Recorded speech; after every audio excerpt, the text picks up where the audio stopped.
हाम्रो नियमित प्रस्तुति आजको इस्यु अफ द डेमा स्वागत छ। म नवराज चालिसे। दर्शकवृन्द, आज हामी मुलुकको अर्थतन्त्रकै बारेमा कुराकानी गर्नेछौँ। हाम्रा आर्थिक परिसूचाङ्कहरू कमजोर बन्दै गइरहेका छन्। यति बेला नागरिकको तहमा पनि चिन्ता बढेको छ। अर्थतन्त्र किन आजको यो अवस्थामा आइपुगेको छ? ब्याङ्क वित्तीय संस्थामा तरलताको सङ्कट झन् गहिरिँदै बढ्दै गएको छ। ब्याङ्कले लगानी गर्न सकिरहेको छैन। निजी क्षेत्र आज हात बाँधेर बसेको अवस्था छ। सरकारले आफ्नो विकास खर्च गर्न सकिरहेको छैन। स्थानीय तहको निर्वाचनमा मुलुक त्यो सङ्घारमा छ। विकास खर्च हुन सकिरहेको अवस्था छैन भनेदेखि राजनीतिक सङ्कट पनि देखिएको छ। विकासको सङ्कट, आर्थिक सङ्कटले मुलुक जेलिएको छ। यस्तो अवस्थामा आर्थिक सूचाङ्कहरू कसरी बलियो हुँदै जान्छ, कसरी सुधार हुँदै जान्छ भन्ने पनि कुराहरू छ। र राष्ट्र ब्याङ्कका अनुसार पनि विदेशी विनिमय सञ्चित घट्दो अवस्थामा छ। यति बेला महँगी झन् बढ्दै गइरहेको छ। आयात बढ्दो अवस्थामा छ। बढ्दो आयातलाई रोक्ने प्रयास त भएको देखिन्छ, तर पनि आयात रोक्ने मात्रै प्रयासले पर्याप्त हुँदैन भन्ने पनि कुराहरू उठिरहेको छ। अर्थमन्त्री जनार्दन शर्मा र केन्द्रीय ब्याङ्क गभर्नर महाप्रसाद अधिकारी बीचको टकराव सडकमै पोखिएको छ। आज हामी मुलुकको यो अवस्था आउनुको पछाडिको कारण के छन् त भन्ने विषयमा कुराकानी गर्नेछौँ। हामीसँग यति बेला अर्थतन्त्रका अध्येता हुनुहुन्छ अर्थविद डाक्टर दिलनाथ दङ्गालसँग आज हामी यो अर्थतन्त्र बिग्रँदै जानु पछाडि कारण के हो, यसका सुधार कसरी हुन सक्छन् भन्ने विषयमै कुराकानी गर्नेछौँ। दर्शकवृन्द, यहाँलाई स्वागत छ। हस्, धन्यवाद। आरामै हुनुहुन्छ? हजुर, म ठिकै छु। यहाँ विशेष गरेर अर्थतन्त्रको अध्येता हुनुहुन्छ।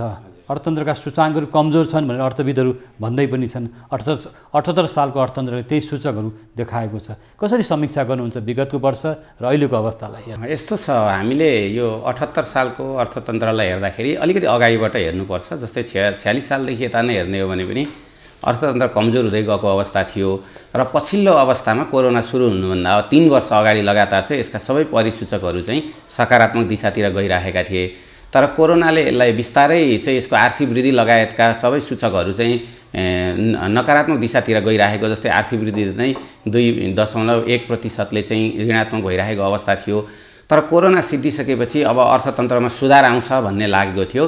तर दुःखको कुरो चाहिँ कोरोना कालमा भन्दा अहिले चाहिँ अर्थतन्त्र बिग्रिएको, खराब भएको अवस्था छ समग्रमा। कुन कुरामा खराब भएको? यस्तो छ, विशेष गरेर अर्थतन्त्र कस्तो छ भनेर हेर्नको लागि हामीले खराब हुँदै जानुको पछाडिको कारण एक नम्बर के हो? यस्तो हो, सबैभन्दा पहिलो कुरो त हाम्रोमा राजनीतिक स्थायित्व नहुनु नै अर्थतन्त्र चाहिँ बिग्रिँदै जानु हो। राजनीतिक स्थायित्व हुँदैन, कस्तो हुन्छ भने कुनै पनि देश विकास गर्नको लागि अर्थमन्त्रीको प्राथमिकतामा पनि आर्थिक विकास परेन अथवा के परेन? यस्तो हो, अर्थमन्त्रीको मात्रै होइन, कुनै पनि राजनीतिक दलहरू सरकारकैमा यहाँ चाहिँ खासै त्यति राजनीतिक मुद्दा सँगसँगै आर्थिक मुद्दा सँगसँगै गएको जस्तो देखिँदैन। हरेक सरकारको त्यही अवस्था हो। लगभग अरू बेलाको पनि यही नै देखिन्छ, तर अहिले चाहिँ अझ बढी देखिन्छ। अहिले चाहिँ त्यति धेरै ध्यान दिएको भन्दा पनि अहिले गठबन्धन कसरी जोगाउने अथवा गठबन्धन कसरी टिकाउने, गठबन्धन हुन्छ कि हुँदैन, गठबन्धन टुट्छ कि चुनाव हारिन्छ कि चुनाव जितिन्छ कि, यतिमा मात्रै लिमिटेड भयो क्या। वास्तवमा के हो त भन्दाखेरि मैले के देखिराखेको छैन भने सरकारमा बसेका व्यक्तिहरू जो अभिभावकको रूपमा हुन्छन् उहाँहरूले चाहिँ अर्थतन्त्रसँग यसले जुन हामी जति चासो र चिन्ता लिइरहेछौँ, चाहिँ अहिले गठबन्धन जोगाउने चाहिँ बढी चिन्ता भयो, अर्थतन्त्रको चिन्ता भएन। त्यो भनेको राजनीतिक चिन्ता मात्रै भयो, अर्थको चिन्ता चाहिँ भएन। तर यो अगाडि चाहिँ अलिकति सकारात्मक नै थिए। कोरोना पछि यो सरकारले यसलाई चाहिँ बिस्तारै यो जुन कोरोनाले ब्रेक लागेको अर्थतन्त्रलाई जोगाउन जुन गति लयमा ल्याउन जुन प्रयास गर्नुपर्थ्यो त्यो प्रयास चाहिँ कहीँ पनि गरेको देखिँदैन पछिल्लो अवस्थामा। अर्थतन्त्र कमजोर हुँदै जाँदा नि जसरी आज श्रीलङ्काको त्यो अवस्था आइपुग्यो, जुन अवस्था भोलि हामी कहाँ नआउला भन्न सकिँदैन होइन, त्यो अवस्था निम्तन सक्ने सङ्केतहरू, अवस्थाहरू के छन् भन्ने लाग्छ यहाँलाई बाहिरबाट हेर्दा, अध्ययन गर्दाखेरि? यो चाहिँ अहिले एकदम धेरै बजारमा चर्चाको विषय हो। यसलाई चाहिँ हामीले दुई तरिकाले नै हेर्नुपर्छ। के कारणले श्रीलङ्काको बाटोमा जाँदैछ र के कारणले चाहिँ त्यो श्रीलङ्काभन्दा हामी राम्रो छौँ भन्यो भने यसको चाहिँ सहज उत्तर आउँछ होला जस्तो लाग्छ। जस्तै हाम्रो तपाईँले आर्थिक वृद्धि दर हेर्नुभयो भने 3.9 भन्दा माथि जाने अवस्था छैन। सरकारले जतिसुकै 7% आर्थिक वृद्धि दर गर्छु भने पनि त्यो देखिँदैन। पुँजीगत खर्च हेर्नुहुन्छ भने तपाईँ 25% भन्दा उकालो लागेको अवस्था छैन। त्यस्तै अहिले चाहिँ अघि तपाईँले पनि प्रसङ्ग उठाउनु भएको थियो, जुन विदेशी मुद्राको सञ्चिति छ, असार मसान्तमा 10.2 महिनालाई पुग्ने चाहिँ विदेशी मुद्रा थियो भने अहिले 6.7 महिनालाई मात्रै पुग्ने छ। हाम्रो जस्तो देशहरूमा 6% भन्दा तल आउने भनेको त्यो अलिक खतराको सङ्केत हो। त्यसले गर्दा हामी निकै तलै अवस्थामा पनि छौँ। अनि जस्तै आयात चाहिँ कति छ भने तपाईँको 13 खर्ब 8 अर्बको आयात हुँदाखेरि 1 खर्ब 50 अर्बको मात्रै निर्यात भएको छ। झन्डै तपाईँको चाहिँ 12 खर्ब बराबरको चाहिँ व्यापार घाटा देखिन्छ यहाँनेरि। जस्तै रेमिटेन्स पनि घट्दो अवस्थामा छ, झन्डै 4% को हाराहारीमा चाहिँ रेमिटेन्स घट्दो अवस्थामा छ। किनभने झन्डै 22-23% चाहिँ अर्थतन्त्रमा रेमिटेन्सले धानिराखेको बेलामा जुन विदेशी मुद्राको स्रोत रेमिटेन्स हो त्यसमा पनि समस्या नै देखिन्छ। अब बैंकसँग तरलताको अभाव छ, उसले लगानी गर्न सकेको अवस्था छैन। त्यसले गर्दा अहिले तपाईँ लगानी नै नभइसकेपछि अब योभन्दा पछि हुने उत्पादनहरू, रोजगारीका कुराहरू यी सबै चाहिँ शिथिल हुँदै जाने अवस्था। समग्रमा यी अवस्थाहरू चाहिँ बिस्तारै बिस्तारै कमजोर हुँदै गएको देखिन्छ। र छोटकरीमा भन्नुपर्दा तपाईँको बाह्य अवस्था, आर्थिक वृद्धि, त्यस्तै गरिकन तपाईँको चाहिँ यो सरकारी क्षेत्र र मौद्रिक क्षेत्र, यो चारैवटा क्षेत्र चाहिँ यो एकैचोटि चारैवटा क्षेत्रमा चाप परेको देखिन्छ अहिले। यो चाहिँ श्रीलङ्कातिर जाने बाटो हो एकातिर भने, अर्को श्रीलङ्कातर्फ जाने बाटो के आधारमा? त्यही त यी जसरी श्रीलङ्कामा 3 या 4 वर्ष अगाडि अथवा 2019मा श्रीलङ्कामा जुन आतङ्कवादी हमला भयो त्यसपछि यिनै परिसूचकहरू चाहिँ बिस्तारै बिस्तारै घट्दै गएका थिए। सबैभन्दा डरलाग्दो भनेको चाहिँ विदेशी मुद्राको सञ्चिति हो। त्यहाँ कमजोर हुँदै गयो। अनि त्यहाँ चाहिँ तपाईँको चाहिँ अब पर्यटन 10% भन्दा बढी पर्यटनमा आधारित अर्थतन्त्र थियो। हाम्रो पनि तपाईँको चाहिँ 22-23% अर्थतन्त्रमा अहिले पनि रेमिटेन्समा आधार छ। रेमिटेन्स त्यसरी नै घट्दै गएको छ। अनि आयात त्यहाँ बढ्दो थियो, हामी कहाँ नि बढ्दैछ। यी कारणहरूले गर्दाखेरि चाहिँ आयातलाई रोकेको छ, रेमिटेन्स बढाउन विभिन्न प्रयास गरेको देखिन्छ हैन। र पछिल्लो दिनमा पर्यटकहरू पनि आउन थालेका छन् नि त। हजुर हो, यी सकारात्मक कुराहरू हुन्। र अघिका कारणहरूले गर्दा चाहिँ बिस्तारै अर्थतन्त्र चाहिँ श्रीलङ्कातिर जाँदैछ भन्ने पहेँलो बत्ती बलेको सङ्केत दिन्छ भने केही हाम्रा सकारात्मक कुराहरू पनि छन्। जस्तै अहिले तपाईँले भनेको जस्तै रेमिटेन्स चाहिँ 4.9%ले घटिरहेको सन्दर्भमा अहिले पछिल्लो अवस्थामा चाहिँ हरेक महिना साउनदेखि यताको तपाईँले हेर्नुभयो भने 70 देखि 80 अर्ब मात्रै जुन रेमिटेन्स बाहिरबाट आइरहेको सन्दर्भमा अहिले त्यो 91 अर्बमा पुगेको छ। त्यो हाम्रो राम्रो सङ्केत हो एउटा। अर्को चाहिँ जनवरीमा चाहिँ तपाईँको 17,000 पर्यटकहरू आयो भने अहिले आउँदाखेरि 42,000 पर्यटकहरू चाहिँ हामी कहाँ अहिले आएको अवस्था छ। यी अवस्था चाहिँ हाम्रा श्रीलङ्कातिर जाँदैन नै भन्ने सकारात्मक अवस्था हो भने हाम्रो ऋण पनि श्रीलङ्काको जस्तो श्रीलङ्काको चाहिँ उसको जिडिपीको 100% भन्दा बढी उसले ऋण लिएको छ भने हामीले 42% भन्दा बढी लिएका छैनौँ। त्यस्तै गरिकन हामीले श्रीलङ्काको जस्तो आधा नै कर घटाइरहेछ श्रीलङ्काले, हामीले त्यो घटाएका छैनौँ। ऋणको ब्याज पनि उसको महँगो छ, हाम्रो त्यति महँगो छैन। र छिटो तिर्ने ब्याज उसको छ भने हाम्रो त्यो अवस्था पनि छैन। र श्रीलङ्कामा जस्तै 1 महिनालाई मात्रै वस्तु तथा सेवा किन्ने पैसा छ भने हामीसँग चाहिँ 6.7 महिनालाई किन्ने पैसा अहिले पनि छ। त्यसै गरिकन उसको जस्तो ऊर्जा सङ्कट हाम्रोमा सुरु चाहिँ भएको छ, तर उसको जतिको ऊर्जा सङ्कट चाहिँ भएको छैन। त्यसले गर्दाखेरि डरलाग्दो सङ्केत चाहिँ छ। मैले दुईटै कुरा भने, पहिला चाहिँ डरलाग्दो सङ्केतहरू, ती सङ्केतहरूलाई हामीले रोकेनौँ भने श्रीलङ्काको बाटोमा जाने हो। जस्तो यहाँले भन्दै हुनुहुन्छ कि हामीका लगानीको समस्या छ, ब्याङ्कहरूले लगानी गर्न सकिरहेको अवस्था होइन। आज चाहिँ अब त्यो ब्याङ्कमा भएको लगानी कहाँ गयो? र एक थरी भनौँ न हामीका केही व्यक्तिहरूले पैसा लुकाए। अब निर्वाचन पनि आइरहेको छ, स्थानीय तहको निर्वाचन होइन, राजनीतिक दलका नेताहरूले आफूसँगै राखे पैसा अथवा लुकाइएको छ भन्ने पनि कुराहरू आइरहेको छ। र निर्वाचनपछि त्यो लुकाएको पैसा बाहिर आउँछ भन्ने चर्चा पनि छ। यस्तो छ त्यो चाहिँ जस्तै अहिले शङ्का के गरिएको छ भने मान्छेहरूले मनी होल्ड गरेर राखे भन्ने छ। र यो विशेष गरेर यो घर जग्गाको कारोबारहरूमा बढी पैसा होल्ड भएर राख्यो भनेर अहिले पछि घर जग्गाको कारोबारमा ऋणै नदिने भइसकेपछि अलिकति त्यो समस्या चाहिँ समाधान हुन्छ कि भन्ने आश गरेको, तर त्यस्तो चाहिँ देखिएन। फेरि यति धेरै मूल्य वृद्धि भइरहेछ, घर जग्गामा लगभग 25-26% मूल्य वृद्धि हुन्छ, अत्यन्तै धेरै पैसा त्यहाँ जान्छ। त्यसले गर्दा त्यस्ता चिजहरूमा बढी पैसा गएको कारणले पैसा त्यहाँ छ। अब अर्थमन्त्रीज्यू निकाल्छु भन्नुहुन्छ, यो फर्मुला निकाल्ने फर्मुला चाहिँ मलाई थाहा छैन होइन, त्यो कसरी निस्किन्छ भन्ने कुरा एउटा। र जहाँसम्म तपाईँले चुनावको कुरा गर्नुभयो, यो केही हदसम्म सत्य हो। चुनावमा चाहिँ के हुन्छ भने आन्तरिक अर्थतन्त्र चलायमान चाहिँ हुन्छ र त्यो जुन अघि पैसा छ त्यो पैसा चाहिँ चुनावी माहौलमा आउँछ। तर यहाँ पनि के हुन्छ भने अघि हामीले जुन आयातको कुरा गऱ्यौँ नि, त्यो पैसालाई यहीँ उत्पादित वस्तुहरूमा चाहिँ हामी लगायो भने चाहिँ यहाँको आन्तरिक उत्पादन र यहाँको अर्थतन्त्र चलायमान पोजिटिभ सकारात्मक दिशातिर जान्छ। तर यसमा पनि फ्लेक्स लगायतका ती चुनावी सामग्रीहरू हरेक चाहिँ विदेशबाट ल्यायो भने फेरि हाम्रो पैसा चाहिँ बाहिर गएर फेरि पनि अर्थको यहाँ चाहिँ समस्या चाहिँ जुन अहिले हामीले कुरा गरिरहेको छौँ नि, लिक्विडिटी क्राइसिसको कुरा अथवा चाहिँ बजारमा पैसाको अभावको कुरा गरिरहेको छौँ, त्यो अवस्था अझ चुलिन पनि सक्छ। त्यसो बजारको पैसा कहाँ गयो त? ब्याङ्कले लगानी गरेको छ भन्छ आखिर, होइन? आखिर त्यो पैसा कहाँ छ त? यस्तो हो, त्यो चाहिँ कस्तो हो भने कोरोनाको समयमा चाहिँ लगानी कमजोर भएको थियो, किनभने कोरोनाको समयमा मान्छेलाई आफ्नो जीवन बचाउनै गाह्रो थियो, मान्छेले ऋण लिएर लगानी गरेनन्। ऋण लिएर लगानी नगरेका अब वाणिज्य ब्याङ्कहरू त नाफा कमाउने उद्देश्यले खोलेका ब्याङ्कहरू हुन्, उनीहरूले पनि लगानी गर्न पाएको थिएन। कोरोना सिद्धिने बित्तिकै उनीहरूले आक्रामक ढङ्गले लगानी गरे, त्यो पैसाको डिमान्ड पनि बढी आयो र तर के भएन भने त्यहाँ जुन निश्चित सङ्कलन हुन्छ पैसा जम्मा गर्ने ब्याङ्कमा त्यो चाहिँ कमजोर हुँदै गयो। त्यसले गर्दा एकातिर ब्याङ्कमा आउने पैसा चाहिँ कमजोर हुने अनि लगानी चाहिँ आक्रामक ढङ्गले चाहिँ बाहिर जाने र कहाँ जाने त भन्दा घर जग्गामा बढी लगानी हुने कारणले गर्दाखेरि ब्याङ्कमा पैसाको अभाव भएको, तरलताको अभाव भएको। र त्यो सँगसँगै के भयो त भन्दा सरकारले पुँजीगत खर्च गरेन। पुँजीगत खर्च नगरेपछि 5 खर्ब जति पैसा अहिले पनि सरकारको ढुकुटीमा छ। अनि अर्को अनि त्यसले गर्दा पनि बजारमा पैसाको अभाव भयो। मैले 5 खर्ब ढुकुटीमा छ भने पैसा कहाँ छ भन्दाखेरि अनि जस्तै विदेशबाट आउने रेमिटेन्स पनि घट्यो, त्यसले गर्दा पनि यहाँ पैसा कम भयो। अनि बढीभन्दा बढी वस्तु जस्तै मैले 13 खर्ब 8 अर्बको कुरा गरेँ, 13 खर्ब 8 अर्ब बराबरको त हामीले यो 8 महिनामा सामानै ल्याइसक्यौँ। त्यसले गर्दा त्यहाँ पनि पैसा गयो। यी कारणहरूले गर्दा चाहिँ पैसाको अभाव भयो बजारमा। पछि अर्थतन्त्रमा केही खतराजनक सङ्केत घन्टीहरू त बजेको छ, त्यसलाई रोक्नुपर्छ। रोकिने अघि मैले आधारहरू पनि प्रस्तुत गरेँ, हाम्रा राम्रा सकारात्मक आधारहरू। ती आधारहरूलाई लिएर तिनीहरूलाई अझ सकारात्मक दिशातिर लाने र जुन अघि नकारात्मक छन् भने तिनीहरूलाई रोक्ने कोसिस गरियो भने श्रीलङ्काको हाम्रो बाटोमा हाम्रो अर्थतन्त्र जाँदैन। होइन भने श्रीलङ्काले पनि 3-4 वर्ष अगाडि त्यही भनेको थियो, एकदम इजी छ, त्यो केही हुँदैन, हामी योमा सकारात्मक छौँ भनेको थियो। अहिले त्यो अवस्थामा पुग्यो, किनभने पूर्वको मोती भनेर चिनिने हो नि त श्रीलङ्का त। 1971मा नि उसमा यो समस्या, 1970-71मा नि यो समस्या आएको थियो। ऊ एकपल्ट भोगिसकेकोले पनि फेरि भोगिरहेको छ।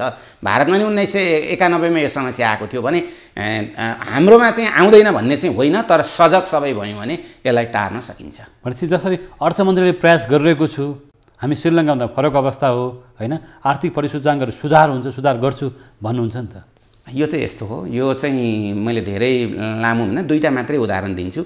उहाँले सुरुदेखि नै असोज कार्तिकतिर होला म महिनाको 10% चाहिँ पुँजीगत खर्च गर्छु भन्नुभयो, तर अहिलेसम्म आइसक्दा जम्मा 25% को हाराहारीमा छ। अब त्यस्तै नहोस् उहाँको भनाइ एउटा।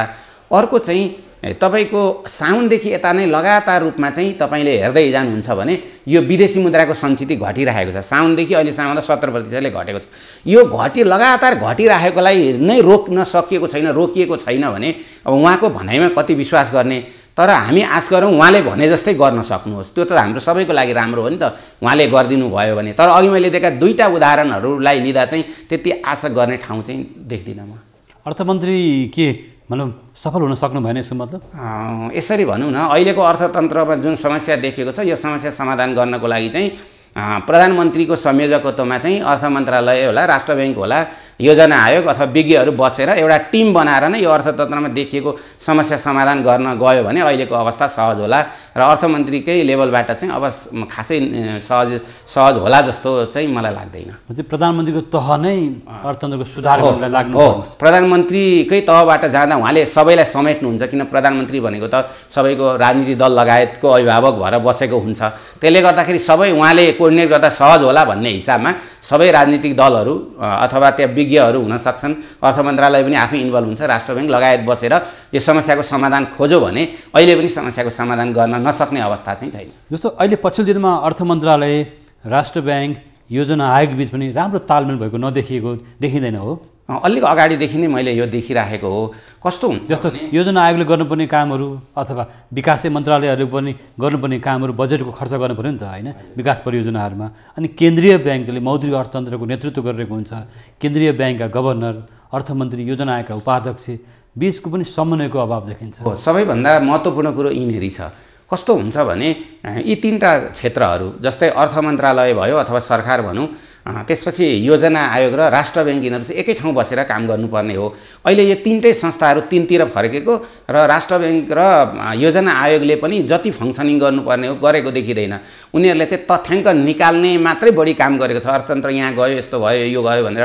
र पछिल्लो अवस्थामा जो उहाँ निलम्बनमा पर्नु हो त्योभन्दा केही अगाडि चाहिँ फेरि उहाँको सक्रियता देखिन्छ, राष्ट्र ब्याङ्कको सक्रियता देखिन्छ। जस्तै 16-17वटा बुँदा निकालेर यो ठाउँमा अर्थतन्त्रमा समस्या भयो, उहाँकै सल्लाह, उहाँले दिएको सल्लाह अनुसार चाहिँ यो जुन आयात कटौतीको अघि हजुरले प्रसङ्ग निकाल्नुभयो त्यो उहाँकै सल्लाह हो अथवा राष्ट्र ब्याङ्कले दिएको सल्लाह हो। त्यसले गर्दा पछिल्लो अवस्थामा चाहिँ उहाँ अलि बढी सक्रिय भएर अलि बढी काम गरेको देखिन्छ। तर कस्तो हुन्छ भने तीनटै संस्थाहरू चाहिँ एकै ठाउँमा सक्रियता जसरी बढ्नु पर्थ्यो त्यो नि बढ्न सक्यो। यो अलिक पहिला त्यो देखिएन, जति हुनुपर्ने त्यति देखिएन। तर पछिल्लो अवस्थामा चाहिँ सायद अब सुध्रेला, स्वस्फूर्त रूपले सुध्रेला भन्ने भयो अथवा उहाँहरू प्लानिङ गर्दै हुनुहुन्थ्यो, के हो त्यो उहाँहरूको अलिक पछि चाहिँ राष्ट्र ब्याङ्क अलिकति सक्रिय देखिन्छ। योजना आयोगको भूमिका चाहिँ यस्तो हुन्छ, राष्ट्र ब्याङ्कको जस्तो एक्सनमा जाने भूमिका चाहिँ योजना आयोगको हुँदैन, प्लानिङ गर्ने मात्र हो। अर्थमन्त्रीलाई, अर्थमन्त्रीको टिमलाई होइन कमसेकम त्यो सल्लाह सुझाव दिने, प्रधानमन्त्री तहमा सल्लाह सुझाव दिएर योजनाहरूको कार्यान्वयन गर्ने काम त हुनसक्छ। हो, त्यो पाटो चाहिँ कमजोर भएको देखिन्छ। जस्तै सल्लाहकार, असल सल्लाहकार हो राष्ट्र ब्याङ्क र योजना आयोग, त्यहाँ चाहिँ चुकेको देखिन्छ अथवा सल्लाह दिएर नमानेको पनि हो, त्यो चाहिँ के हो थाहा भएन। तर पछिल्लो अवस्थामा जुन असल सल्लाहकारको रूपमा दुवैको कमजोरी देखिन्छ। तर राष्ट्र ब्याङ्क र योजना आयोगको भूमिका चाहिँ फरक हुन्छ। उसले प्लानिङ बनाउने हो, खालि उसले सल्लाह दिन सक्छ, तर राष्ट्र ब्याङ्क चाहिँ एक्सनमै जान सक्छ। तर जिम्मेवार त राष्ट्र ब्याङ्क पनि हो। अर्थ मन्त्रालय आज चाहिँ सफल हुन सकेन, अर्थतन्त्र कमजोर भयो, सङ्कटमा गयो भने यसको जिम्मेवार योजना आयोग पनि त हो नि। अवश्य, त्यो त त्यसमा त दुई मात्रै छैन। असल सल्लाहकार हो, राम्रो प्लानिङ गर्नुपर्छ उसले, त्यो त तिनै पक्षले आफ्नो आफ्नो जिम्मेवारी त लिनुपर्छ यो अवस्थामा। दर्शकवृन्द, यतिखेर हामी कुराकानी गरिरहेका छौँ मुलुकको अर्थतन्त्र किन कमजोर बन्दै गइरहेको छ, अर्थतन्त्र बिग्रनु पछाडिका कारण र अवस्थाहरू के हुन् भन्ने विषयमा हामीसँग अर्थविद दिलनाथ दङ्गाल अहिले उहाँसँग हामी कुराकानी गरिरहेका छौँ। पालो भएको छ ब्रेकको।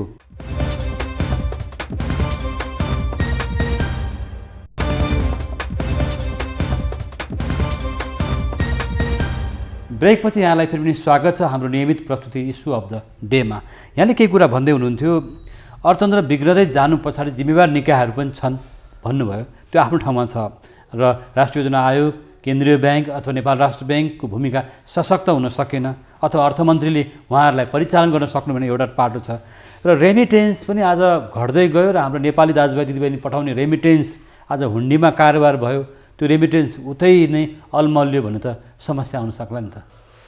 त्यो अवश्य पनि त्यो चाहिँ यस्तो छ, रेमिटेन्सको हाम्रो हिस्ट्री हेर्ने हो भने चाहिँ कस्तो छ भने यो स्मुथली घटिरहेको वा बढिरहेको भन्दा पनि अलिक कहिले घट्ने कहिले बढ्ने देखिन्छ। मैले अघि नै एउटा तथ्याङ्क पनि पेश गरेँ। अहिले पछिल्लो महिना फेरि आश लाग्दो चाहिँ 91 अर्बको कुरा आइरहेछ, यो राम्रो कुरा हो।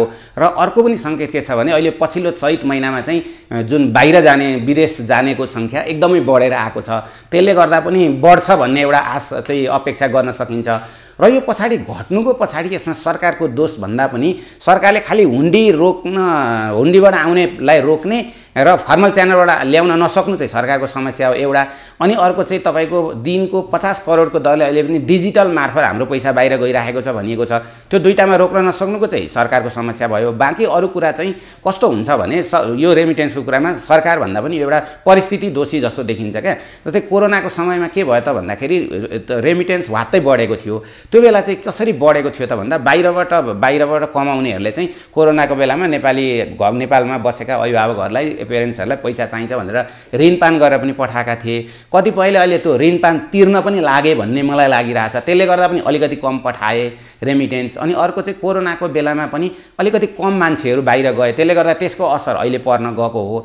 र यो चाहिँ अब बिस्तारै बाहिर जानेको पनि सङ्ख्या बढ्दै गएको र त्यो पहिलाको कोरोनाको असर पनि कम हुँदै गएको कारणले अब रेमिटेन्स बढ्छ भन्ने हामीले आश गर्न सकिन्छ।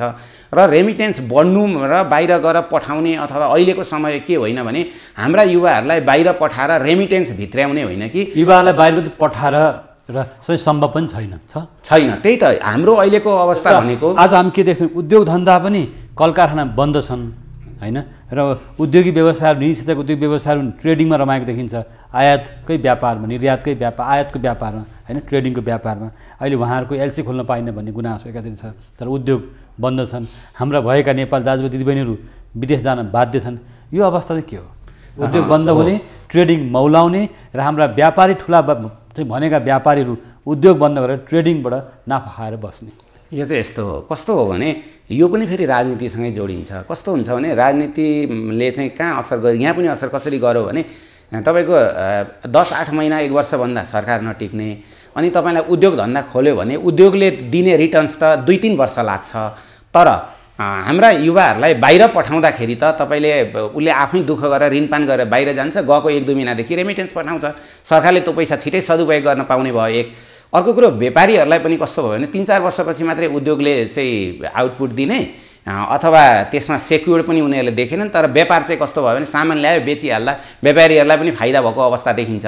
तर अहिलेको समय चाहिँ सरकारले के गर्नुपर्ने हुन्छ त यसको लागि भने अहिले चाहिँ त्यो रेमिटेन्स आयात गर्ने वस्तु तथा सेवा आयात गर्ने होइन कि अहिले चाहिँ तपाईँको प्रविधि आयात गर्ने हो बाहिरबाट। अब पुँजी र प्रविधि चाहिँ हामीले आयात गर्नुपर्ने, हामी पुँजी र प्रविधि आयात गर्नमा चाहिँ चुकेका छौँ। र रेमिटेन्स तत्कालको यो अहिले जुन हामीले विदेशी मुद्राको सञ्चितको कुरा गरिरहेछौँ यसको समाधान गर्न त रेमिटेन्सले सहयोग गर्छ, तर लामो समयसम्म यो गरिरहेको रेमिटेन्सले हामी तेल किन्न खर्च गरिरहेका छौँ। पेट्रोलियम पदार्थ महँगिँदैछ विश्व बजारमा होइन, आयल निगम डुबिरहेको छ, ऊ सरकारसँग ऋण माग्छ र हरेक महिना हरेक चाहिँ भनौँ न हप्ता उसले मूल्यवृद्धि गराइरहेको छ। यो अवस्थामा कहिलेसम्म आयल निगमलाई पाल्ने र कहिलेसम्म रेमिटेन्सबाट आएको रकमले इन्धन किनेर देशलाई धान्ने? तपाईलाई यो अन्तिम महिनामा हेर्नुभयो भने 22 खर्ब बराबरको चाहिँ 22 अर्ब बराबरको चाहिँ हामीले के गरेछौँ भने त्यहाँबाट तेल ल्यायौँ अन्तिम महिनामा, भने इन्धन आयात गऱ्यौँ भने 8 महिना यताको हेर्नु भनेदेखि तपाईँले 75 अर्ब बराबरको गाडी आयात गऱ्यौँ। सबैभन्दा बढी पनि अहिले तपाईँको के भइरहेको छ भने इन्धनमै हाम्रो चाहिँ गइरहेछ। त्यसले गर्दाखेरि हामीले 75 अर्बको गाडी आयात भइरहेको छ, भयो 8 महिनामा त्यति भयो। 8 महिनामा 22 अर्बको चाहिँ तपाईँको यो अन्तिम महिनामा इन्धन आयात भएको छ। सबैभन्दा बढी हिस्सा चाहिँ इन्धनले ओगटेको छ। त्यसले गर्दा सरकारले अहिले सरकारी तवरबाट नै यसलाई चाहिँ घटाउने 20% चाहिँ इन्धनको खपत घटाउने भनेर भनेको छ। सबैभन्दा पहिला त हामीले इन्धनको खपत घटाउने र यसको विकल्प सोच्नुपर्ने हुन्छ भन्ने नै मलाई लाग्छ। जस्तै इन्धनको खपत घटाउन सकिन्छ, अहिले भनेको सरकारी तवरबाट 20% घटाउने होला, बिजुलीको चुलोहरू प्रयोग गर्न सकिन्छ, भान्सामा बिजुलीका गाडीहरू प्रयोग गर्न सकिन्छ। तर हाम्रो चाहिँ जुन बिजुली कति सस्तो छ र जुन बिजुली गाडी बाहिरबाट आयात भइरहेछन् ती कति सस्ता छन्, र हामी के गर्छौँ भने बिजुलीको गाडीहरूमा ट्याक्स चाहिँ घटाएर हामीले 23% बनाएका छौँ। 10% भन्सा र 13% भ्याट भनेर। तर भारतमा चाहिँ 90,000 भारू पर्ने मोटर बाइकलाई यहाँ 2,75,000 पर्छ। त्यो बिचमा कहाँबाट ग्याप हुन्छ त्यो सरकारले चाहिँ हेरेको छैन, सर्वसाधारणले किनेर चढ्ने अवस्था छैन। त्यसमा पनि रमाउने होइन कि अब त विश्वका धेरै देशहरू जसले बिजुलीका गाडी उत्पादन गर्दैछन् तिनीहरूले चाहिँ उत्पादन गर्ने ठाउँ खोजिरहेका छन्। सरकारले विष्णु पौडेलले त्यो बजेटमा ल्याएको पनि छ, त्यसलाई निरन्तरता दिइरहेको अवस्था हो। ती व्यक्तिहरूलाई ती संस्थाहरूलाई यहीँ ल्याएर ती बिजुलीका गाडीहरू उत्पादन गर्नेतिर लगाउने हो भने अघि तपाईँले भने जस्तो बाहिर जाने युवाहरूलाई पनि यहीँ रोजगार दिन सकिन्छ, रोजगारीको अवसर सृजना हुनसक्छ, बाहिर जाने पैसा यहीँ रोकिने हुन्छ। अनि हामीले गाडी निर्यात गर्न सक्ने अवस्थाको सृजना भयो भने त्यहाँबाट विदेशी मुद्रा आउने अवस्था पनि हुन सक्छ। युवालाई विदेशै धकेल्ने मात्रै त होइन नि त, बिल्कुल होइन। युवाहरू विदेश जान बाध्य छन्, गइरहेका छन् होइन। देशभित्र औद्योगिक प्रतिष्ठान उद्योग धन्दा बन्द छन् भने हामी कस्तो अर्थतन्त्रलाई अप्नाइरहेका छौँ? यस्तो छ, अहिले तपाईँले पछिल्लो अवस्थामा हेर्नुभयो भने हाम्रो चाहिँ त्यो बेरोजगारी चाहिँ 11-12% बेरोजगारी फेरि 19% भएको छ कोरोनाको कारणले। बेरोजगारी बढ्दै गइरहेको छ, घटिरहेको छ होइन। आज कृषिजन्य वस्तु सामग्रीहरू, दाल चामल खाद्यान्न तरकारीजन्य फलफुलजन्य वस्तुहरू हामी ठुलो मात्रामा आयात गरिरहेका छौँ, त्यसले पनि व्यापार घाटा नै बढाएको छ। तपाईँको पेट्रोलियम पदार्थ पछि दोस्रो आयात हुने भनेको चाहिँ यो खाद्यान्नहरू हो। गेडागुडी तेलजन्य वस्तुहरू, आज तेलको मूल्य हेर्नु कहाँ पुगेको छ, खाद्य सामग्रीको मूल्य हेर्नुहोस् कहाँ पुगेको छ होइन। यसमा खोइ अनुगमन। अब यस्तो हो, यो चाहिँ दुईवटा कुरा हो। एउटा चाहिँ कस्तो भयो, तपाईँलाई एउटा राम्रो उदाहरण दिउँ। रुस र युक्रेनको युद्ध सुरु भयो, भोलिपल्टबाट नै यहाँ वस्तुको मूल्य वृद्धि भयो। जबकि रुसबाट युक्रेनबाट हिँडेको सामान 3 महिनामा मात्रै नेपाल आइसक्छ। त्यहाँ युद्ध हुनसाथ यहाँ स्टक भएको वस्तुमा नि मूल्य वृद्धि गराइदिए, व्यापारीलाई बाहना भयो। अर्को कुरा चाहिँ यहीँ नेपालमै उत्पादन भएको चिजको नि मूल्य बढाइदिए। त्यो त सरकारले हेर्ने हो नि त, सरकारले अनुगमन गरेर त्यसलाई रोक्ने हो, अप्राकृतिक रूपले भएको मूल्य वृद्धिलाई रोक्ने हो। तर सरकार त्यहाँनिर पनि सरकारको उपस्थिति देखिँदैन त्यहाँ। अनि मूल्य वृद्धि तपाईँ हेर्नुहुन्छ भने सामान्य वस्तुहरूमा 12-13% मूल्य वृद्धि भएको अवस्था छ, जबकि सरकारले मूल्य वृद्धिलाई 6.5% भित्रै राख्छु भनेर भनेको त्यो देखिँदैन भने तपाईँको खाने तेल र गेडागुडी जस्ता चिजहरूमा त 20% भन्दा बढी मूल्य वृद्धि भएको अवस्था छ। त्यसले गर्दा यो मूल्य वृद्धि अहिले तपाईँ हामीले जनता कस्तो, नेपालको अर्थतन्त्र कस्तो छ भनेर हेर्नलाई दुईवटा एङ्गलबाट, एउटा परिसूचक हेर्ने हो, अघि हामीले कुरा गऱ्यौँ, अर्को जनताको जीवनस्तर हेर्ने हो। परिसूचक पनि राम्रो अवस्थामा छैन, तपाईँको जनताको जीवनस्तर पनि यति सकसमा छ कि मैले यो बिचमा 22-23 वटा यो किराना पसलहरूमा सर्च गर्दै गएको, तपाईहरूले किन यति मूल्य वृद्धि गरेको भनेको प्रत्येक किराना पसलले के गर्छ भने हामी पनि यो पसल बेचेर अब गाउँ नै फर्किने अवस्थामा छौँ, हामी पनि किनेर अरू चिज खान सक्ने अवस्था भएको छैन मूल्य वृद्धि भनेर स्वयं किराना पसलहरू भन्दैछन् भने कस्तो अवस्थाको मूल्य वृद्धि छ। अब तपाईँ महँगीले सबैलाई चापेको छ। बिहान काम गरेर बेलुका खाने वर्गको त हालत त एकदम कमजोर छ नि त। श्रीलङ्कामा अत्यन्तै धनाढ्य मान्छेहरू पनि अहिले किन्न सक्ने अवस्था छैन भने भोलि हाम्रोमा पनि त्यो अवस्था आउँदैन भन्न सकिँदैन। दैनिक जीवनका खाद्य सामग्री भनौँ न होइन, तेलजन्य पदार्थ, गेडागुडी अथवा दलहन खाद्य सामग्री भयो। अर्कोतिर स्वास्थ्य सामग्री, स्वास्थ्य सेवा, मानिस बिरामी भएपछि उपचारै गर्न नसक्ने अवस्था छ, महँगो छ स्वास्थ्य सेवा। त्यो महँगी त यस्तो हुन्छ नि त, मूल्य वृद्धि पेट्रोलियम पदार्थको मूल्य वृद्धि भएपछि त्यसले सबै चिजहरू ढुवानीसँग जोडिने भएकोले सबैको मूल्य वृद्धि हुन्छ। तर हामीले के बहस गरिरहनु हुँदैन भने नेपालमा मात्रै यतिको मूल्य वृद्धि भयो, संसारभरि सस्तो छ होइन। अहिले विश्वका सबै ठाउँमा मूल्य वृद्धि भएको छ, किनभने पेट्रोलियम पदार्थसँग जोडिन्छ। रुस युक्रेन युद्धको कारणले पेट्रोलियम पदार्थ महँगो भएर सबै देशहरूमा मूल्य वृद्धि भएको छ। त्यसले गर्दा एउटा अन्तर्राष्ट्रिय कारणले पनि आन्तरिक उत्पादन केही पनि छैन। हाम्रो आन्तरिक उत्पादन नभएपछि त अन्तर्राष्ट्रिय कारणले मूल्य वृद्धि भयो एउटा, अर्को आन्तरिक कारणले पनि मूल्य वृद्धि हुन्छ। मूल्य वृद्धि बढी भएको छ भने सरकारले अनुगमन गर्ने, कारबाही गर्ने होइन, त्यसमा खोज तलास गर्ने अथवा गलत गर्ने एउटा व्यापारी विक्रेताहरूलाई कारबाही गर्ने त गर्न सक्छ नि त। हो, समस्या चाहिँ यिनीहरू छ। मैले अघि पनि निवेदन गर्दै थिएँ, एउटा बाह्य कारणले मूल्य वृद्धि हुन्छ, एउटा आन्तरिक कारणले मूल्य वृद्धि हुन्छ। हाम्रो आन्तरिक कारणमा चाहिँ सरकारले अनुगमन गरेर त्यसलाई रोक्न सक्छ, रोक्नुपर्छ। तर त्यहाँ पनि सरकार चुकेको छ। जस्तै बाहिरी कारणहरूमा चाहिँ कमै मात्रै प्रभाव पार्न सक्छ सरकारले होइन। हाम्रोमा आन्तरिक उत्पादन हुने भने बाहिरबाट आउने चिजहरू जति महँगो भए पनि हाम्रो खपत गर्न थाल्यौँ, उपभोग गर्न थाल्यौँ भने मूल्य वृद्धिको कम असर पर्छ। अब एउटा कुरा भन्नुहोस् न, मुलुक स्थानीय तहको निर्वाचनतर्फ अग्रसर भइरहेको छ, आज चुनावमा जाँदैछ, झन् बढी अब चुनावमा चाहिँ खर्च गर्ने होडबाजी चल्छ।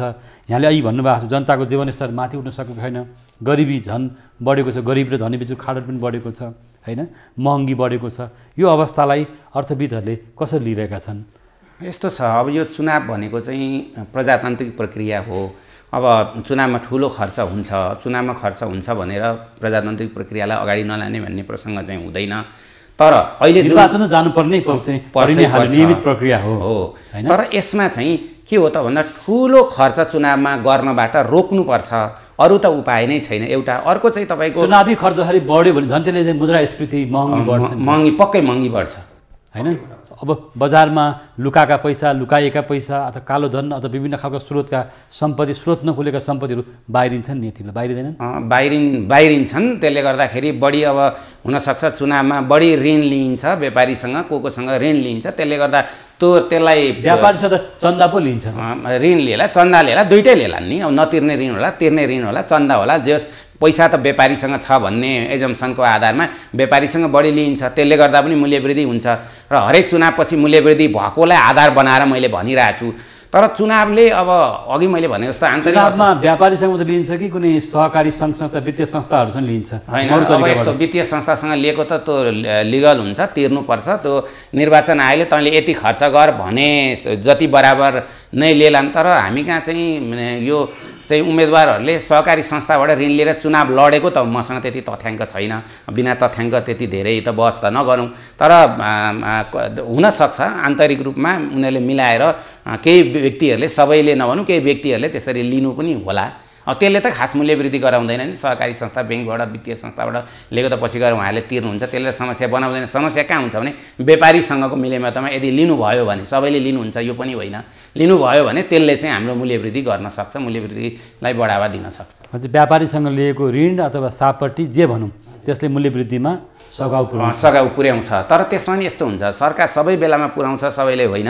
सरकारले यदि अनावश्यक रूपले, अप्राकृतिक रूपले मूल्य वृद्धि हुन गएर त्यसलाई कन्ट्रोल गर्यो भने त त्यो अवस्था नआउन पनि सक्छ। फेरि कस्तो हुन्छ भने तपाईँलाई चुनावपछि नयाँ जोस जागरसहित नयाँ जनप्रतिनिधि आएर उनीहरूले चाहिँ नयाँ ढङ्गले काम गरे भने त फेरि सकारात्मक दिशातिर पनि जान्छ। योभन्दा अगाडिको तपाईँले 2 सालको चुनावलाई, 2टा चुनावलाई हेर्नुभयो भने दुवै चुनावपछि चाहिँ फेरि आर्थिक वृद्धि दर चाहिँ पोजिटिभ, सकारात्मक भएर गएको अवस्था पनि छ। त्यसले गर्दाखेरि कहिलेकाहीँ जनप्रतिनिधिहरू राम्रो खालको आइदिए भने त त्यसले फेरि अर्थतन्त्रलाई सकारात्मक दिशातिर पनि लान्छ। अब अन्त्यतिर हाम्रो आर्थिक सूचाङ्कहरू कमजोर छन्, अर्थतन्त्र सकसपूर्ण छ भन्दै गर्दा यहाँले अघि पनि श्रीलङ्काको उदाहरण पटक दिनुभएको छ, हामी श्रीलङ्काको बाटोमा जान सक्छौँ भन्दै गर्दा अन्तिममा अर्थतन्त्र सङ्कटमा पर्दै जाने अरू यहाँका सूत्रहरू तथ्याङ्कहरू अवस्थाहरू के छन्। यस्तो अवस्थामा अर्थमन्त्री र गभर्नर बिचको टकराव अथवा केन्द्रीय ब्याङ्क र अर्थ मन्त्रालय बिचको द्वन्द्व पनि चाहिँ एउटा असमझदारी देखिएको छ। बाहिरबाट हेर्दा कसरी हेर्नुहुन्छ? यस्तो छ, यो असमझदारी चाहिँ कस्तो छ भने सैद्धान्तिक रूपले चाहिँ अर्थ मन्त्रालय र राष्ट्र ब्याङ्कको बिचमा कहिलेकाहीँ डिबेट चाहिँ हुन्छ। किनभने मन्त्रालय सरकार अर्थ मन्त्रालयले विकास गर्न खोज्छ, धेरै खर्च गर्न खोज्छ, जसले गर्दा मूल्य वृद्धि हुने सम्भावना हुन्छ। त्यसलाई स्थायित्व ल्याउनलाई राष्ट्र ब्याङ्कले खोज्छ। त्यो बिचमा डिबेट हुन्छ, सैद्धान्तिक डिबेट हुनु राम्रो कुरा हो। तर पछिल्लो अवस्थामा हेर्दाखेरि सैद्धान्तिक भन्दा पनि यो चाहिँ व्यक्तिगत डिबेट दुईजनाको जस्तो देखियो र कहीँ कतै चाहिँ हाम्रो अर्थमन्त्रीज्यूलाई राष्ट्र ब्याङ्क चाहिँ अर्थ मन्त्रालयकै एउटा शाखा हो भन्ने पनि फिल भयो कि जस्तो पनि देखिन्छ। त्यसले गर्दा जुन ढङ्गले अहिले गरियो त्यो गलत भयो। त्यो त अदालतले सम्मानित सर्वोच्च अदालतले पनि त्यसलाई त प्रमाणित गरिदिएको छ। त्यसले गर्दा अहिले अर्थतन्त्र सङ्कट परेको बेलामा तीन पक्षहरू राष्ट्र ब्याङ्क, योजना आयोग र अर्थ मन्त्रालयले मिलेर काम गर्नुपर्नेमा त्यो तीनैवटाको अभिभावक भएको अर्थमन्त्रीज्यूबाट जुन खालको अथवा सरकारबाट भनौँ जुन खालको चाहिँ निलम्बन गर्ने काम गरियो त्यो गलत भएको छ। किनभने 58 सालको ऐन हेर्नुभयो तपाईँले भनेदेखि राष्ट्र ब्याङ्कको गभर्नरलाई हटाउन सकिँदैन, त्यो सम्भव छैन। अब महेश आचार्यको पालामा पनि तिलक रावललाई त्यसै गरी हटाउँदा पछि उहाँले राजीनामा नै दिनुभएको थियो महेश आचार्यले।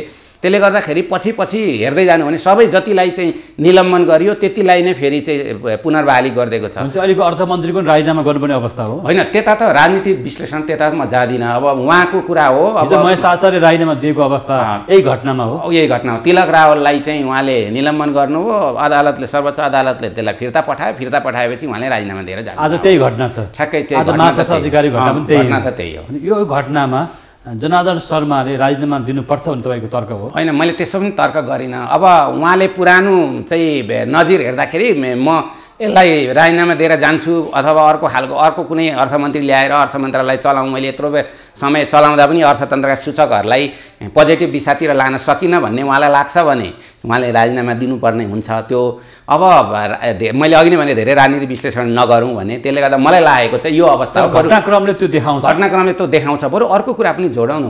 उहाँले ऊर्जामा हुँदा त उहाँलाई त यसरी राम्रै थियो त ऊर्जामा, त्यस्तै कुनै मन्त्रालय उहाँलाई लगाउँ र त्यो अर्थमा अर्को मान्छे ल्याउँ के भएको छ र? समस्याको समाधान लिने हो, व्यक्तिभन्दा पनि राज्य जोगिने हो, जनताको पक्षमा काम गर्ने हो भने त्यता अर्थमन्त्रीको भनाइ चाहिँ के छ भने हाम्रो अर्थ मन्त्रालयको टिम अथवा जस्तो यहाँले भन्नु भने योजना आयोग, राष्ट्र ब्याङ्क सम्बद्ध अर्थसँग जोडिएका निकायहरूको सहयोग पाइन, सहयोगी भूमिका भएन भन्ने पनि छ नि त? होइन, त्यो त अब ठिक छ। उहाँले भन्नुभयो भने उहाँले सहयोग मिलाउने काम त उहाँको हो नि त, अभिभावक उहाँ नै हो। अब तपाईँको निलम्बनै गरेर त सहयोग त पाइँदैन होला नि त, त्यसलाई त मिलाएर लाने। मैले अस्ति पनि एक ठाउँमा भनेको थिएँ, उहाँले कतिपटक गभर्नरलाई बोलाएर यो अवस्था भयो, यसलाई यसरी जाउँ, यो अवस्थामा यसरी गयौँ भने कम्तीमा अहिले देखेका सूचकहरू पोजिटिभ दिशातिर लान सकिन्छ भनेर भन्नुभयो। त्यो भनेको त थाहा छैन। अथवा तीनटा व्यक्तिहरू जो योजना आयोगको उपाध्यक्ष हुनुहुन्छ, राष्ट्र ब्याङ्कको गभर्नर हुन्छ, अर्थमन्त्रीजी हुनुहुन्छ, उहाँहरू तीनजना यो अहिले देखेको अर्थतन्त्रको समस्या समाधान गर्न कतिपटक बस्नुभयो त? अर्थमन्त्रीज्यूले कतिपटक कोअर्डिनेट गर्नुभयो त? यो खासै त्यति धेरै कोअर्डिनेट गरेको जस्तो मलाई लाग्दैन। यदि उहाँले भनेको जस्तै वास्तवमा उहाँहरूले सहयोग नगरेको भए त्यो पनि अर्को खराब हो। सहयोग त सरकारलाई गर्नै पर्छ, किनभने सरकारलाई सबै पक्षबाट सहयोग गरिएन भने समस्याको समाधान हुँदैन। जस्तै अहिलेको अर्थतन्त्रमा देखिएको समस्या म यो पनि भन्छु, खालि सिङ्गल सरकारले गर्ने होइन, प्रतिपक्षी दलको कुरा होला, हाम्रो पनि कुरा होला, जनताको पनि कुरा हुन्छ नि। जस्तै भनौँ न, पेट्रोलियम पदार्थको एकदमै मूल्य वृद्धि भयो, जनताले पनि सहयोग गर्नु पर्यो नि। नजिकै भए हिँडेर जाने, ठुला गाडीहरूको प्रयोग गर्ने, एकजना हाकिमलाई बोक्न एउटा गाडीको प्रयोग नगर्ने, यी कुराहरूले पनि त काहीँ न काहीँ हाम्रो चाहिँ यो पेट्रोलियम पदार्थको आयातमा त सहजीकरण गर्ला। प्रतिपक्षी दलको भूमिका चाहिँ के हुनुपर्छ? यस्तो हो, यहाँ अहिलेको अवस्थामा प्रतिपक्षी दलको भूमिका सरकारको भूमिकामा भर पर्छ। सरकारले जस्तो भूमिका खेल्यो प्रतिपक्षी दलले त्यस्तो भूमिका खेल्छ। अब तपाईँ स्थापना जुन ढङ्गले सरकार स्थापना भयो त्यो ढङ्गले स्थापना भएको सरकारसँग प्रतिपक्षले सहकार्य गर्न चाहेन, मानेन, सकेन, अब आवश्यक देखिन। त्यसले गर्दा ग्याप छ दुईटाको बिचमा। आज संसद नै बन्न सकिरहेको छैन, होइन? संसदीय अभ्यासहरू भइरहेको छैन। एउटा प्रतिपक्ष र सत्तापक्ष बिचको खाडल कहिले एकदम टाढेर गइरहेको छ भनौँ न, एक द्वन्द्व। र सरकार यहाँले भन्नुभएको थियो गठबन्धन जोगाउनतिर मात्रै लाग्यो र प्रतिपक्षले आफ्नो माग एकरो राखिरहेको अवस्था देखिन्छ। होइन, यस्तो होइन। प्रतिपक्षले त माग राख्ने नै हो, प्रतिपक्षलाई समेट्ने काम सरकारको हो। सरकारले प्रतिपक्षलाई सहकार्य कतिपल्ट गरायो त? यो दुनियाँमा एउटा अनौठो चाहिँ संयोग राजनीतिमा के हो भने प्रमुख प्रतिपक्षको अपोजिसनमा सत्तापक्ष गठबन्धनमा आउँछ क्या। प्रमुख प्रतिपक्षहरू चाहिँ सत्तापक्षको गठबन्धनमा आउँछन् दुनियाँको राजनीतिमा। हामी कहाँ चाहिँ के छ भने प्रमुख प्रतिपक्ष जसलाई सत्ताबाट उनीहरूले हटाइसके त्यो प्रमुख प्रतिपक्ष भएर बस्छ, उसको विरुद्धमा चाहिँ गठबन्धन गरेर गइसकेपछि त अब यहाँनिर त एकै ठाउँ हुने अवस्था छैन। मलाई दुईवटा चाहिँ यो राजनीतिमा एउटा अनौठो संयोग यो मैले भने, अर्को अर्थतन्त्रमा पनि अनौठो संयोग त्यस्तै गरिकन के छ भने बजारमा पैसाको अभाव छ, मूल्य वृद्धि भइरहेछ, कोरोना कालमा भन्दा अहिले अर्थतन्त्र बिग्रिरहेछ भने प्रमुख प्रतिपक्षको विरुद्धमा चाहिँ गठबन्धन बनाएको छ भनेपछि यो एकै ठाउँ हुने अवस्था त त्यति सहज मैले देखेँ। अन्त्यमा अर्थतन्त्र बिग्रनुको कारण के छन् त एकदम बुझ्ने गरी भनिदिनुहोस्। यो सबैभन्दा मैले अघि नै पनि निवेदन गरेँ, राजनीति स्थायित्व नहुनु, अर्को राजनीतिकहरू जसले अर्थलाई ड्राइभ गर्नुपर्ने हो उहाँले यो मुद्दाहरू बोकेरै नहिँड्नु र अहिले देखेका तमाम समस्याहरूलाई समाधान गर्न सरकार विशेष गरेर सरकारकै भूमिका बढी हुन्छ। सरकारले यसलाई त्यति सिरियसली लिने भन्दा पनि अब चुनाव आयो चुनावमै जानेतिर लागेको यी विविध कारणहरू नै व्यस्तमा सरकारको यति कमजोर अर्थतन्त्रप्रति सरकार गम्भीर देखिँदैन, कहीँ पनि योजना आयोग गम्भीर देख्यो, न अर्थ मन्त्रालय, न सम्बद्ध निकाय, न राष्ट्र ब्याङ्क हो हैन, सबै रमिते भयो सबै हो। जोसँग जसले जुन क्षेत्रले अहिलेको अर्थतन्त्रलाई जोगाउने अथवा अर्थतन्त्र ड्राइभ गर्ने डाडुपनीको जिम्मेवारी लिएको छ उहाँहरूले देखिने गरी भूमिका खेल्न सक्नु भएन। भूमिकै खेल्नु भएन चाहिँ म भन्दिनँ, पटक पटक यो गऱ्यौँ आइरहेका छन् कुराहरू, तर परिणाम आउने गरीको भूमिका खेल्नुपर्ने त्यो परिणाम आउने गरीको भूमिका उहाँहरूले खेल्न सक्नु भएन। भनेपछि यो कारणले गर्दा अर्थतन्त्र झन बढी सङ्कटमा पर्न सक्ने अवस्था देखिन्छ। यदि यसले अघि देखे भनेका परिसूचकहरूलाई रोक्नको लागि सम्बन्धित निकायहरूबाट पहल गरिएन भने अर्थतन्त्र त बिस्तारै ओह्रालो लाग्ने नै हो। झन् हाम्रो गरिबी, झन् बेरोजगारी, झन् गरिबी, झन् बेरोजगारीको अवस्थाको सृजना हुन्छ।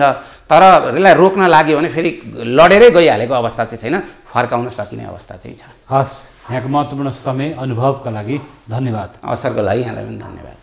दर्शकवृन्द, हाम्रो नियमित प्रस्तुति इस्यु अफ द डेमा आज हामीले अर्थतन्त्र किन सङ्कटमा पर्दै गयो, अर्थतन्त्र सङ्कट पर्दा पनि राजनीतिक नेतृत्व, राजनीतिक दलहरू जिम्मेवार बन्न सकिरहेका छैनन्, सरकार गम्भीर बनेको छैन भन्ने कुरा अर्थविद डाक्टर दिलनाथ दङ्गालले स्पष्टसँग राख्नुभएको छ। यसको लागि पनि उहाँलाई धन्यवाद। आजको इस्यु अफ द डेको समय पुरा भएको छ। क्यामेरामा साथीहरू श्यामरी पुडासनी, अशोक मानन्दर, कान्छा डङ्गोलका साथ म नवराज चालिसी पनि बिदा माग्छु। नमस्कार।